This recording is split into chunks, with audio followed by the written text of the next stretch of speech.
శ్రీమన్నారాయణ. మీ నక్షత్రమునకు సంబంధించిన వృక్షాన్ని దర్శించండి. ఒకవేళ నక్షత్రము తెలియకపోతే మీ పేరులోని మొదటి అక్షరంతో ఆ నక్షత్రాన్ని తెలుసుకోండి. అప్పుడు ఫోటోను జూమ్ చేసి మీ నక్షత్రమునకు సంబంధించిన చెట్టును దర్శించి తరించండి.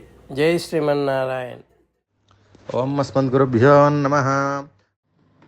ఓం తదశ్వినావశ్వయుజోపజాతాం శుభంగమిష్టో సుజమేభిరశ్వైః స్వం నక్షత్రగం హవిషా యజन्तౌ మధ్వా సంపృక్తౌ యజుషా సమక్తౌ యో దేవానాం విషజో హవ్యవాహో విశ్వస్య దూతావమృతస్య గోపౌ తౌ నక్షత్రం యజుషానోపజాతాం నమోऽశ్విభ్యాం కృణుమోऽశ్వయుగ్భ్యాం అశ్వినీ నక్షత్రదేవతాయై నమః.